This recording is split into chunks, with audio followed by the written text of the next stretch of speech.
Hello, and welcome back to the SHARE Conference. I'm Dan Aldridge, Managing Partner of Asbury Investor Relations, and I have the pleasure this afternoon of introducing Aaron Miles, who's the Chief Investment Officer for Verano Holdings, which is a US-based Canada company currently listed on the Canadian Stock Exchange. So we're going to get into a ton of topics today, but before we kick it off, I'm going to turn it back over to Aaron just to give a couple brief thoughts on the company. Aaron? Hey, thanks, Dan, and pleasure to be here today. Very, very excited to discuss the Verano story. And, the thing that we like to point out, and I think from the initial stages is, we may be a new entrant into the public markets. We went public in February of this year, but we're certainly not new to the actual cannabis tier 1 space. In 2014, our founder, CEO George Arcos, won an application for a cultivation license in Illinois, and basically learned how to grow and operate from that moment to the point that we're at right now. George has a very operational background, had a blueprint that he was able to layer on top of the business from day one that made us profitable since inception. And one thing that really sets us apart from the other tier 1s in the cannabis space is we've been able to leverage positive cash flow to reinvest back into the business to grow it to the point that we're at right now. So a 14-state footprint where we have active operations in 11. We're vertically integrated in 9 of those 11 states. 85 active retail dispensary locations, pending the close of Sierra Well, which is an acquisition that we can discuss here in a bit, which will give us 2 more dispensaries in the Nevada market. And 11 cultivation facilities encompassing about 842,000 square feet. All said, we have one of the most strategic footprints in the space, and really the home base of Illinois is the foundation. We have Florida and a few other states that really would set us apart, as I said, from a state perspective. But the profitable operations, the free cash flow positive generation, the no sale lease back, so the financial health of the company is really what sets us apart. So we're really trying to get our name and our story out there from a public perspective. But as I said, we're new to the public space, but certainly not new to compete with the other tier 1s. So with that, I don't know how much deeper you want me to go into it, or if we want to just open it up for Q&A. Yeah, let's just start with Q&A, and I'm sure we'll get into a lot of it. But probably the first part we should start with, especially for people new to the company, is just talking a little bit about the nuances of operating in an environment where there's not federal legislation, legalization at this point, and kind of the vertical nature, integration nature of the business, and kind of what that looks like and the opportunities going forward. Sure. As I mentioned, we have active operations in 11 states, and we're vertically integrated in 9 out of those 11 states.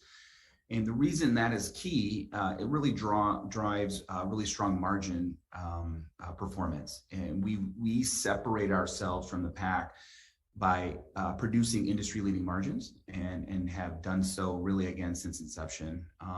The issues and the challenges that we face, it's on a daily basis. We have so much uncertainty in this business. And to give a background, we have no access to federal banking because we are a federally illegal product. And so that means we can't even bank at the federal level. We can't, accept credit cards. You can't access normal credit facilities. So, a lot of companies that are in the startup mode can go to a JPM or a B of A and gain a huge credit facility at mid-single digits. And we've had to get very creative in the way that we fund the business. And when I talk about no sale leasebacks, a lot of our competitors and peers in the space have sold off their properties and then leased it back for multi-year terms that in mid-teens. We haven't had to go down that path. So we continue to have a lot of flexibility in an environment that is consistently changing, and you have to be nimble in this space, because I get the question all the time: what is your company going to look like in 5 to 10 years? And I don't even know what our company is going to look like in 6 months. So, new states are coming online. You have programs that start out as medical that are transitioning over to adult use. Some are limited license. So we actually focus in on the limited license states, which means, it's not the Californias and the Colorados, which are the Wild West. There's 2,300 cultivators in California. There's thousands of dispensaries. Illinois has 21 cultivation licenses and right now 110 dispensaries. So what that gives us is, when you're vertically integrated, it gives you the ability to not only drive market share gain on the wholesale side, but also on the retail side, you can, optimize your capabilities on that front.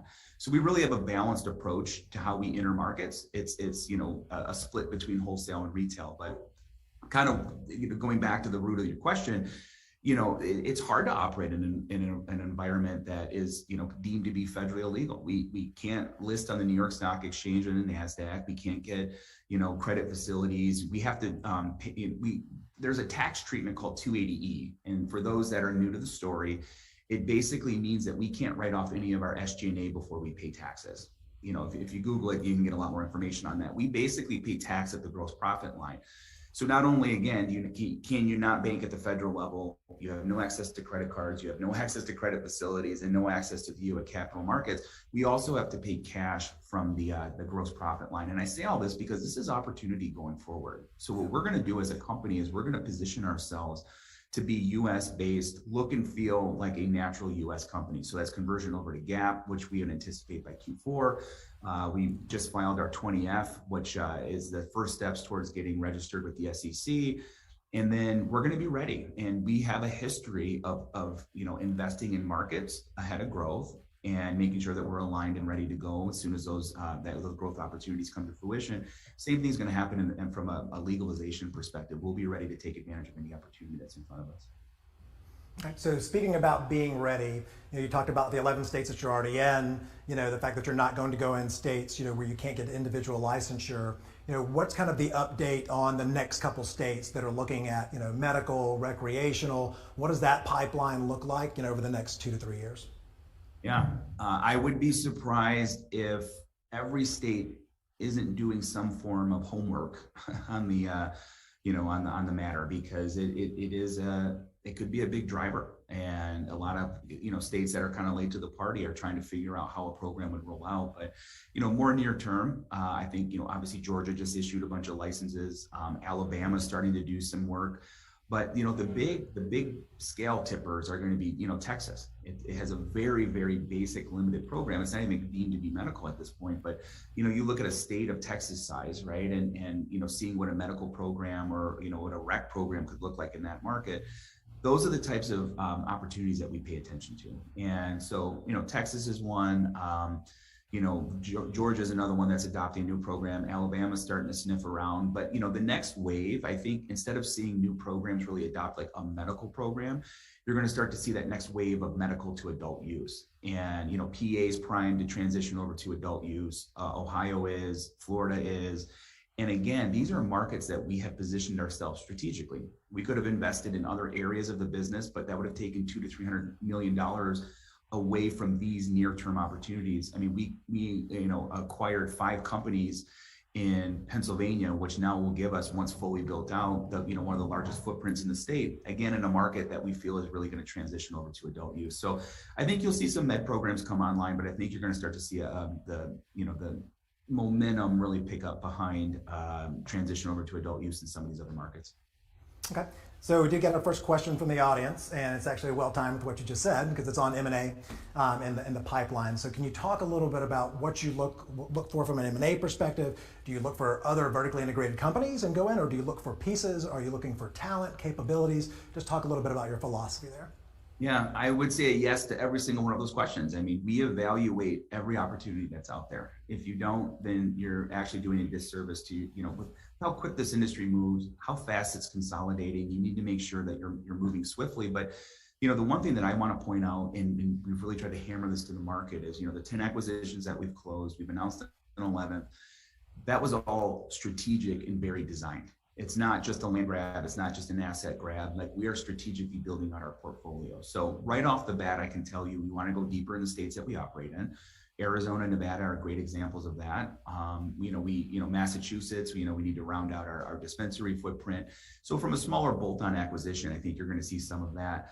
Would we, look at something larger? Probably. It all has to make sense. We want to focus in on the limited license structured states and getting us into key markets. But yeah, New York is a state that we get a lot of questions on, and we've had a lot of opportunities to evaluate opportunities in that state, and we will continue to evaluate those opportunities. But we've taken a wait and see approach, because that kind of goes back to that initial comment I made. Like, we wanted to invest in other markets, and New York has been slow to roll out. We thought a rec program would have been improved in 2019, and it's taken till now, and it might not even turn on until really 23. So you're starting to look at delays in a market that obviously offers tremendous upside, but we have our time to kind of evaluate how we would want to go into that market. Internationally, I'm sure this will be a follow-up question, so I might as well hit it off. It already is. Yeah, I'm sure it is. But, there's just too many opportunities in the U.S. And, you look at, this is the largest cannabis market in the world, and it's a very undeveloped market. I mean, we were just talking about the States, and it's in the infancy stages of really where this whole market can come together and develop. And, we're going to continue to invest as many dollars as we can in the States that makes sense in the United States. Would we look at something internationally at some point? But, we would have run out of opportunities to invest in the U.S. at that point. Yeah, makes sense. So kind of staying on expansion, let's talk a little bit about the retail opportunity. And I think you guys have around, I think you said 80 stores, I think maybe going to 95 or so. What does that runway look like into next year? Are you looking to own all those retail locations as well? And then just how has that changed during COVID? Things like buy online, pick up in store, curbside delivery, things of that nature. Yeah. We have 85 active, and that includes 2 from the Sierra Well deal that I had mentioned earlier on that's pending in Nevada. We're going to continue to maximize our footprint in each state.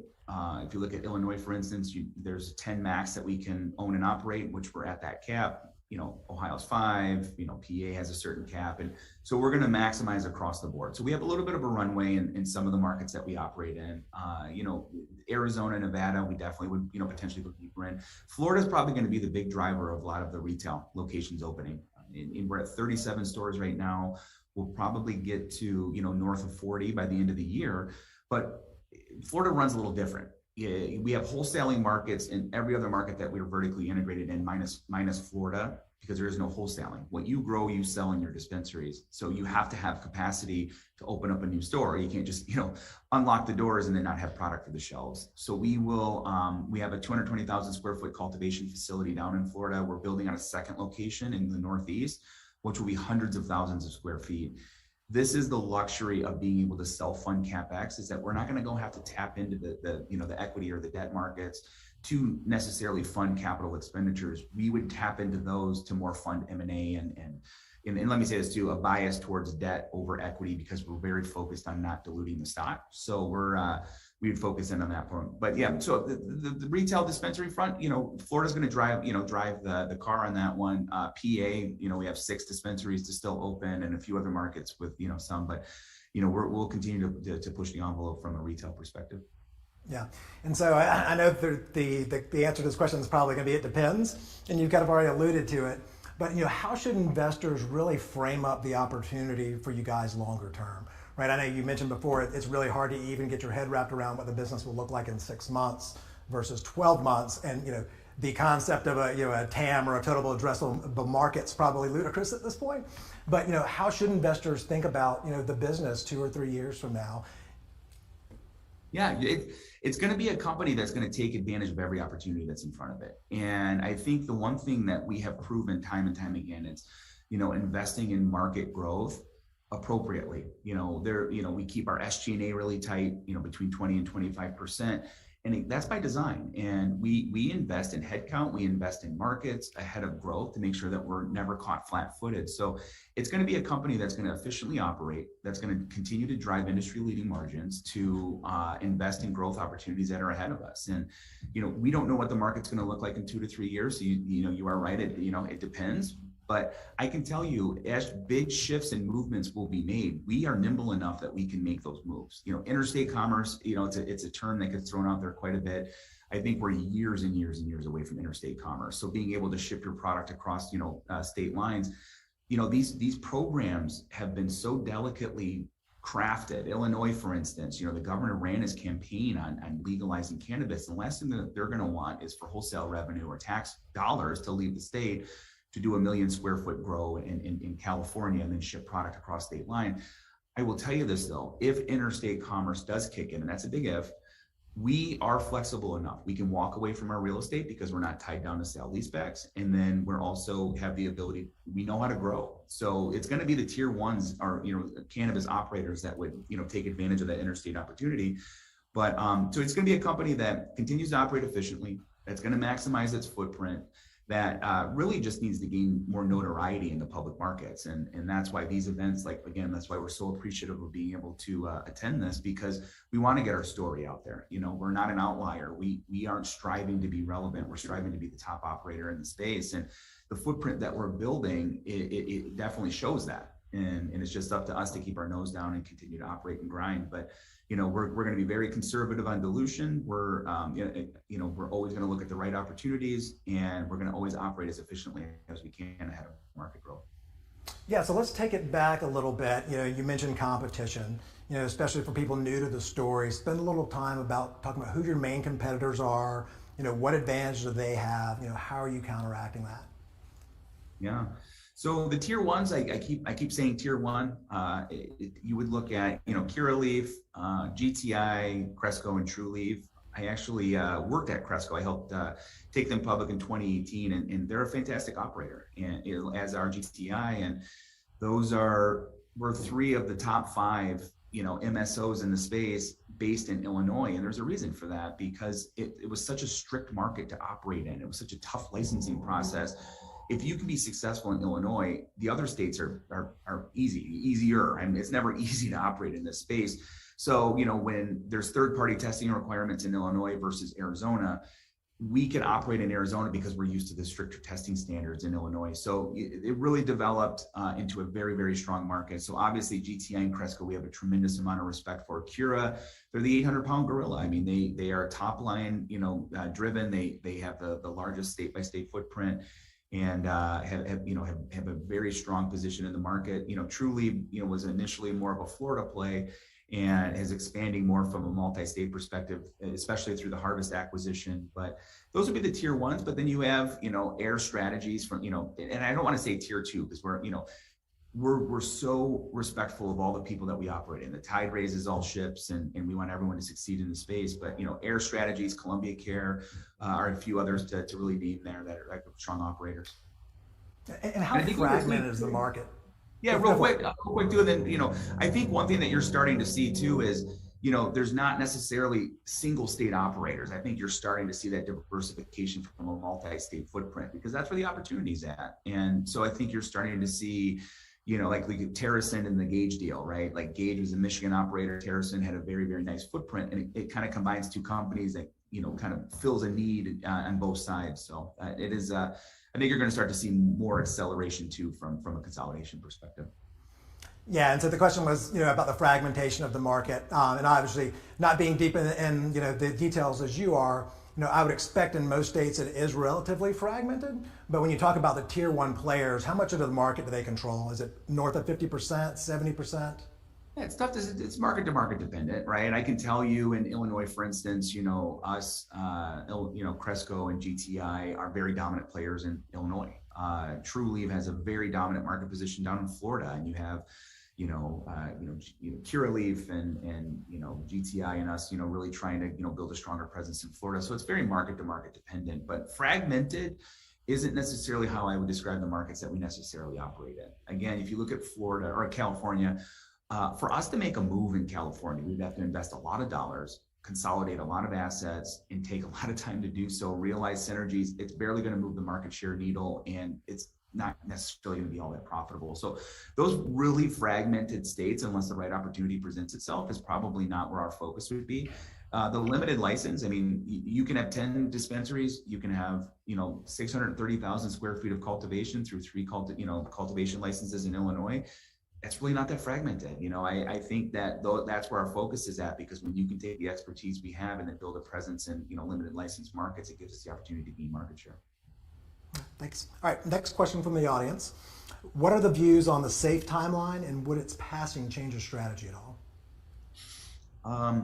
Great question. Yeah, I think SAFE has, there's some wind behind the sails here. And I think SAFE in some form will kick in much sooner than full legalization. And there's certain aspects that are at play here. There's a social equity component which needed to be addressed in our market. And we're, you know, as a company and as an industry, we're definitely focused on making sure that the social equity always remains at the top of the food chain here from a focus perspective. You know, in Illinois, for instance, we're issuing social equity licenses to open up, you know, different dispensaries. And the reason I bring that up is, you can't go down the path of, trying to, right wrongs from a social equity perspective, issue these licenses and then say, oh, well, by the way, you don't have access to federal banking or a credit facility. You can't go get a loan. Good luck running your business. So I think you're going to see those kind of tied together. I would say, by early next year, I think you're really going to start to gain, some more momentum on the SAFE front. But it could be sooner than that. There's some great conversations being had. I always thought, again, that the SAFE would kick in and then, it'd be more from a federal legalization perspective. But I do think SAFE gets us, and this is where the strategy starts to change. It's how do you maximize that opportunity, right? So not even necessarily strategy, it's going to help us operate more efficiently because, when we have to wire money out, we have 40, 50 state chartered bank accounts.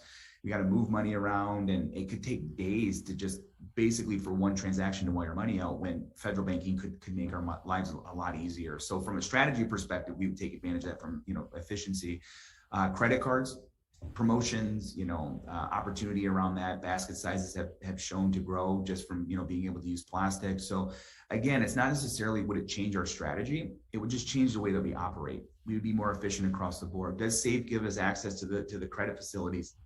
Yet to be determined, right? There's some anti-money laundering concerns. So, is it SAFE Act with an AML provision written in there that would actually help, credit facilities, the B of A's of the world get more comfortable doing business with us?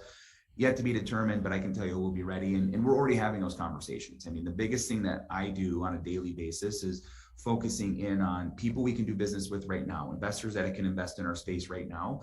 But we're that next level of investor as well, the T Rows and the Wellingtons and the Fidelities, like we're doing the work with them. So when the floodgates open that, hopefully they're backing our company. So let's switch gears a little bit, and talk more on the product side. Obviously over the last several years, there's been a lot of innovation. You've seen it across the edibles space, the beverage space. So just kind of love to hear from you a little bit on, what are the best-selling products, as much as you can disclose, what's coming up next down the pipeline. And then, is there any concern with some of the larger beverage players, like a Constellation, making investments in the industry, a possible Coke in the future doing the same, and how you think about that? Yeah, so flower is always going to be king in our space. It is the number one form factor of choice, and will, at least in the foreseeable future, continue to be so. I think things could change if the beverage space ends up opening up, right? You're starting to see trends where people are shying away from alcohol and shifting more towards cannabis, and you need to make it more engaging. If you buy a product and consume at home, it's one thing, but if you're out at a bar and, you and I are sitting down having a drink, what are our options if we don't want to consume alcohol? We're not there yet. And I think that's where you see Constellation trying to get ahead of that. When you actually look at valuation, and this was an interesting thing I was looking at last week, we're like Verano alone, we traded about a 40% discount to the tier one peer set, just from an EV to EBITDA perspective. And if you look at us as a whole, discounts have reached as high as about 80% compared to the Canadian licensed producers. And the reason for that is because they have access to the NYSE, NASDAQ, they have access to institutional investors that we just don't. The real opportunity is down in the US. Canadian LP, licensed producers, there's 36 million people in Canada, and there's 39 million people in California alone. So you start to look at the different opportunities. So, the Auroras, Tilrays, and, those companies of the world have gotten the headlines because of the US exposure. Well, once that gap goes away, you're looking at a company like us, like you fill in, our gap to the tier ones, you're now looking at $6 to $7 billion. And then you do an 80% fill in, just to the Canadian LPs. Now you're starting to get companies that, could be $20 billion market caps. You look at Molson Coors, it's 10 billion. So does the flip get script? Who knows? But I can tell you that the industry could look a lot different, in the near term. But any adoption we get, if Coca-Cola comes in or PepsiCo comes in, or, Constellation makes more investments, it just further validates our industry because, cannabis is so isolated from an acceptance perspective. And now if you start to get that kind of backing, I think it would only help the space to have those dollars invested back into it. Yeah, it makes complete sense. So got another question that came in from the audience, and I think you've probably already answered this a little bit, but assuming that the federal regulatory cloud disappears, how quickly can you guys be ready to take advantage of it? Yeah, great question. So the 20F, as I mentioned, it has been filed. It's being reviewed by the SEC. And so we should have, full registration here shortly in the U.S. markets. The conversion to GAAP should be complete by Q4. So when we announce in March, probably sometimes, obviously that's a ways away. So, we have to determine on a date. We'll be ready to go from that perspective. But the conversations are being had. We have great relationships with the exchanges. We have great relationships with, U.S. banks, both from a banking, credit facility, analyst coverage, you name it across the board. We're building those relationships right now. We can move extremely quickly, and we won't be caught flat-footed. We will be ready to go if and when the market's open in the U.S. All right, perfect. Well, we're coming up at the end of the time, so I wanted to save a little bit of time for you, turn it back over. Any closing comments, last thoughts, on why investors should be excited about Verano's future? For sure. It's the financial health, it's the trajectory of the business, and it's the way that we operate. I mean, we've had a blueprint since inception. We followed that blueprint. And so to be able to self-fund CapEx, to be able to produce industry-leading margins, to really start to make a push on the top line, to kind of move up the food chain there, and you kind of add it all together. We feel that we're very, very strong in the markets. But again, we stay humble, we keep our nose down, we continue to grind and operate, and when we report on a quarterly basis, that's what you should judge us on. There you go. Well, appreciate the time, Aaron. This is very informative, and look forward to speaking with you in the future. And thanks. And for those that are waiting for the next panel, we have Oxford Industries coming up at 2:30. Thanks, Aaron. Thank you.